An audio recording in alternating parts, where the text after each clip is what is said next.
Well, honey, how y'all doing? um, my name is Carmisha. I don't know why I just paused there, but yes, my name is Carmisha. Welcome to my channel. If you're new here, how you doing? God bless. Maybe this word is specifically for you, especially if this is your first time seeing me. Um, I like to just get straight into it. Okay. And I was just thinking about the movie Moana, and if you watch a couple of my videos, I like to connect a lot with just like movies. But like it'd be like them like animated movies such as like Moana and stuff, and like I don't know, it's just, I guess it's just part of my playful personality.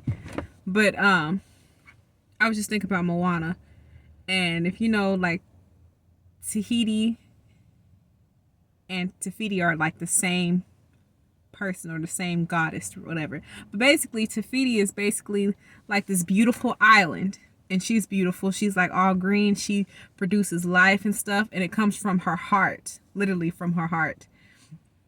But Maui, he ends up taking her heart and stuff. And she ends up becoming this creature who now doesn't, like, if you go near her, honey, she throw fireballs at you and everything, honey. You just gotta stay away from her. She try to burn you up if you try to go near her. I guess she's like so full of rage and stuff.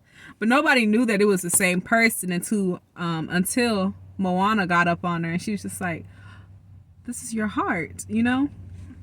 And she went and like towards the end of the movie, she went and go like restored the heart back into her, or gave her back her heart and stuff. And she ended up all that stuff with the fire and the ash and all that. It shed it off of her, and she ended up being Tafiti again, her true self. And I was just like, man, that is a beautiful movie. And I love the scene where she's like, she puts her, when Moana and Maui are just like fighting to get to Tafiti, and she was just like, she's not over here. And when they realized it was her, when Moana realized it was her, she put the heart up in the sky. And Tafiti, she was like, is that my, like, basically, is that my heart? And the ocean and stuff like that. You just gotta watch the movie. It's just like one of my favorite scenes where she just lets her come through the ocean, and she restores the heart back to her, and she tells her, and she's singing, she's like, this is not who you are, I know who you are. And it's so beautiful. And I guess that as I like became like a Christian and stuff, I get a little bit more emotional when I see that kind of stuff, because I feel like I connect with it in such a deeper way. I don't know. But oh Lord, I ain't gonna cry now, honey. I ain't. But I say all that to say, it's just as a kid, I feel like throughout life, your childhood is the most important part of your life, because you grow in your mind, you're growing in your character, you're growing with, basically you're growing into who you are as an adult now. And I think it's so sad how some people, not some, but a whole lot of people are still walking around like looking like Tafiti on the inside. Because at such a young age, probably due to bullying, or somebody betraying you, or somebody hurting you or violating you in a way, and it left you scarred. And now you like Tafiti to where you don't want nobody coming near you, or you're scared to like share like a part of you. I feel like if you probably watched the movie Moana, it probably makes sense. If you don't want to hear all that singing, honey, I would suggest you just skip to the end, kind of, because I kind of already gave you a summary. But it's just like I was saying, when you go through things as a kid, or when life just hits you with different curveballs, like different curveballs, and you just like, huh, and it changes you in a way that's not very good sometimes. You build up walls around people. You don't want to be around nobody. You start hating people. You start hating the world even. And you just like, it's just like that one scar is placed on you, or like all those scars that you gain, it's just like it left you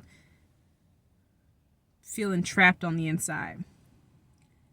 But the best thing about Jesus, y'all knew it was leading up to this. The best thing about God and Jesus, well, Jesus he's the one that came to restore your heart. I've been through betrayal, going through inappropriate things at a young age, going through bullying and having like all these different names on me except the truth, and it piled. And I remember this lady, she talked about how like we each have a gift on the inside of us, right? And it's buried. It's still there, but it's buried deep at the bottom because all that extra crap is like on top of it. Bullying, rejection, pain, betrayal, assault. It's just all these different things. And the most beautiful thing about knowing Jesus and you letting him place his hand on your heart and him telling you this is not who you are. All those lies, as soon as you accept him in your heart, all those lies shed off of you, just like it did with Te Fiti, where Moana put the heart back into her, put the heart back into her chest. She was just like, this is not who you are. And it shed off of her. And her true self came back. And you could tell she was able to breathe again.